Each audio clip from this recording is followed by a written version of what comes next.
Hello and welcome to another Dazza's War on Everything, presenting the first video from our shiny new YouTube site. Now to those subscribers who've made the jump across to the new page, I thank you very kindly for your loyalty. And to those new friends and subscribers, many thanks for signing up as we march once again in a war on everything.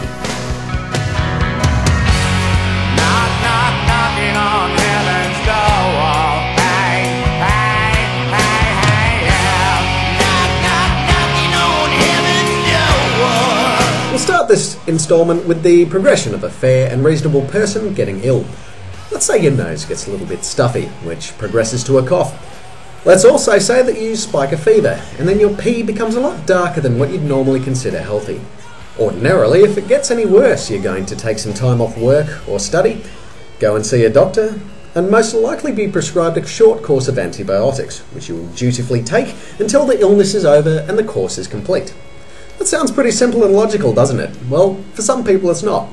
In fact, for some religions, it's a surefire way to get to the seventh layer of hell. Case in point is that of Daniel Hauser, a 13-year-old Roman Catholic who believes in the do no harm philosophy of the Nemenhar Band, which is a group of New Age Native American healers which reside in Minnesota.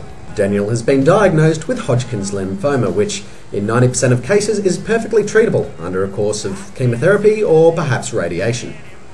In spite of initially positive results to these secular treatments, Daniel and his mother Colleen have rejected this proven method and are refusing treatment.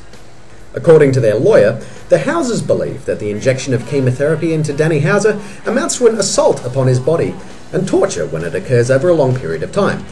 They believe that it is against the spiritual law to invade the consciousness of another person without their permission, and that chemotherapy is nothing short of poison. Now, I'm sure that anyone who's had the secular treatment for Hodgkin's lymphoma would happily agree that the treatment is full of unpleasant side effects. I'm also sure that those same people understood the risks and pumped their bodies full of toxins, knowing that without it, the chances of survival would be 5%. But not the Hausers. Daniel has instead embarked on natural therapies such as herbal supplements, vitamins, ionized water and acupuncture. This is largely due to the fact that he's been born and raised into these medically irrational beliefs from his mother. He's been homeschooled and yet remains illiterate. His understanding of the risks and the benefits associated with various treatments, therefore, is minimal at best. His inherited beliefs totally reject the idea that in order to make an omelette, you need to break a few eggs.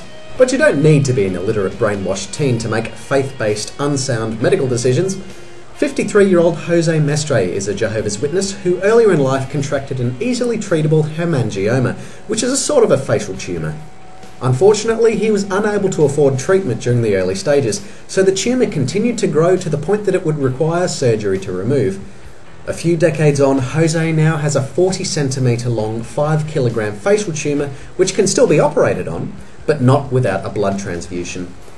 Jehovah's Witnesses believe that the Bible prohibits the ingestion of blood and thereby prohibit the blood transfusions required to safely perform many types of routine surgery. No surgeon in the world will touch an operation like this without being able to supply blood transfusions. So until a bloodless technique comes available, the tumour shall continue to grow. These are not isolated incidents. The followers of Christ Church in Oregon preaches that seeking secular medical treatment is a sign of weak faith. In one family alone, 3 people have died from easily treatable infections since the outset of 2008, including a 16-year-old boy and a 15-month-old girl.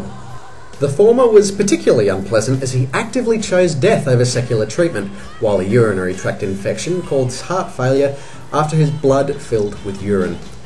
So what we basically have is more than a few religious institutions fatally preaching to members that secular medicine is bad. Now, if you're the religious type and you happen to break an arm, it's okay to believe that the Lord works in mysterious ways, and it happened for a reason. But don't you think he'd expect you to have the limb reset, casted, and put in a sling?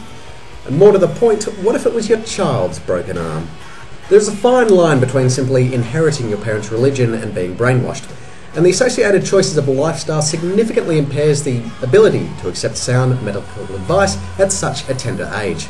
Now, if you want to take the illness as an excuse to be more than a little closer to God, then that is your choice. Granted, you're an idiot, but it's your choice. If you brought your children up in that environment, with that belief though, then they will already have made up their mind, having had little else in the way of life experience to govern their choice. So as a parting rhetorical, is it too much to ask to let your sick child live long enough on secular medical treatment so that if they choose to, they can later in life die as a result of their own stupidity rather than yours? Take care out there.